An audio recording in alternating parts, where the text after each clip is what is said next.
Saviez-vous que la crise cardiaque est liée à votre consommation d'eau? Ne faites plus jamais ceci. Aujourd'hui, je vais vous dire quel est le meilleur moyen et la bonne heure pour consommer de l'eau. Comme je l'ai appris d'un médecin, tout ceci afin d'éviter les crises cardiaques. Je pense que, comme moi, il y a beaucoup de gens qui se disent qu'ils ne veulent pas boire de l'eau avant d'aller se coucher, juste pour ne pas être obligés de se lever la nuit et d'aller aux toilettes. Je comprends qu'une quantité minimale d'eau est nécessaire pour éliminer les toxines du corps.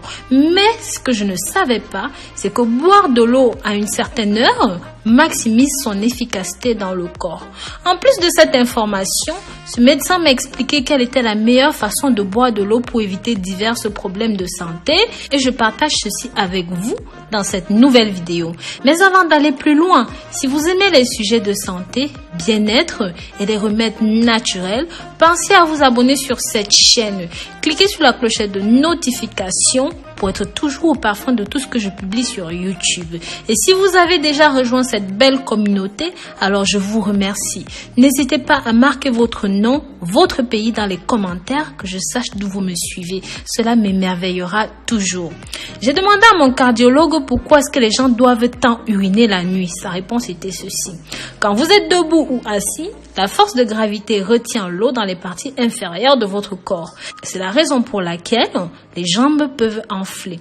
Quand vous êtes couché, les parties inférieures de votre corps cherchent un équilibre avec les reins. Alors, les reins vont éliminer l'eau et les déchets. C'est à ce moment que c'est plus facile pour eux de le faire. L'eau est essentielle pour éliminer les déchets de votre corps. Sachez-le. J'ai donc demandé à ce cardiologue quel est le moment le plus favorable pour boire de l'eau. Il m'a répondu ceci. Boire de l'eau à des moments bien définis, ceci va maximiser l'efficacité de cette eau dans votre corps. 2 verres d'eau juste après le réveil active les organes internes. 1 verre d'eau 30 minutes avant chaque repas améliore la digestion. 1 verre d'eau avant de prendre votre bain ou même votre douche diminue votre pression artérielle.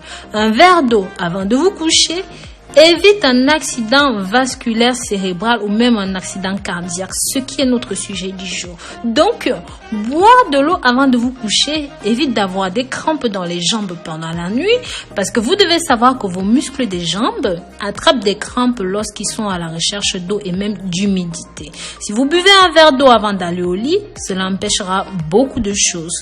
Mes amours, je vous invite à partager ceci pour que ça touche un maximum de personnes. Ça peut grandement sauver la vie. Au lieu de partager des informations inutiles, partagez ceci. Vous pouvez être sans même le savoir un futur sauveteur de quelqu'un. N'oubliez pas aussi que selon ce médecin, la majorité des crises cardiaques se passent le jour, habituellement entre 6 heures du matin et midi. Avoir une crise cardiaque la nuit, au moment où le cœur doit fonctionner à son rythme le plus calme, signifie que quelque chose d'inhabituel s'est passé.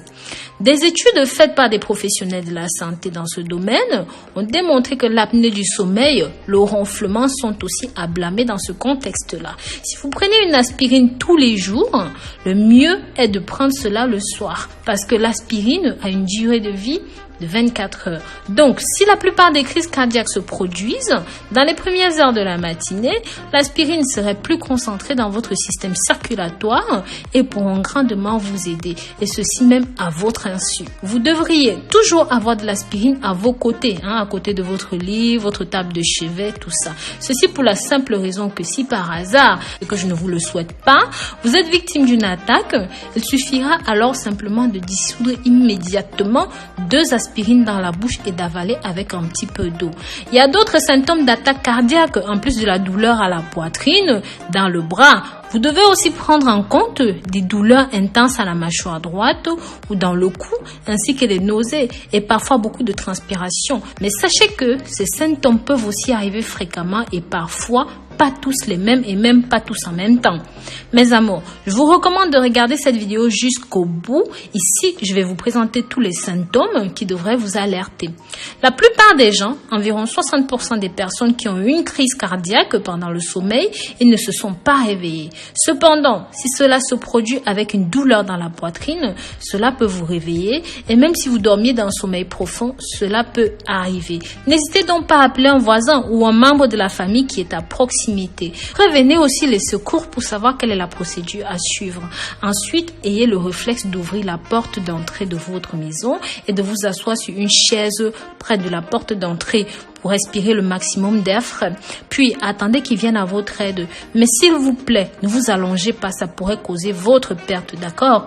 Partagez ceci, mes amours. Partagez pour que ça touche un maximum de personnes. C'est simplement susceptible de sauver des vies. Maintenant, je vais vous donner quelques conseils pour diminuer les risques d'attaque.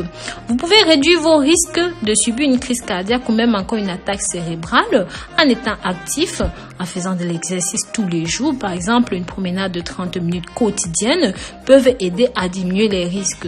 D'autres mesures que vous pouvez prendre pour réduire les risques sont de surveiller votre alimentation. Combien est-ce que vous mangez? Cela peut aider à réduire et à surveiller votre poids. Si vous êtes obèse, si vous êtes en surpoids, il ne faut pas fumer des cigarettes. Vous devez chasser cette mauvaise habitude. Si vous n'y arrivez pas, parlez-en à votre médecin pour qu'il puisse vous faire prendre en charge. Pareil, en cas de cholestérol, contrôlez correctement votre glycémie. Cela peut diminuer les risques d'avoir des crises cardiaques. Sachez aussi que certains médicaments pour le diabète peuvent travailler mieux que d'autres pour réduire les risques de crise cardiaque. Et soyez très alerte aux médicaments que vous prenez. Donc voilà, j'espère ici que j'ai pu vous apporter quelque chose. Mes amours, n'hésitez pas dans les commentaires à partager vos expériences. S'il vous plaît, dites-moi d'où vous venez, votre nom et n'hésitez pas à partager vos expériences de crise cardiaque avec nous. Prenez grand soin de vous d'ici là et sachez que je vous porte dans mon cœur. Bisous, bisous.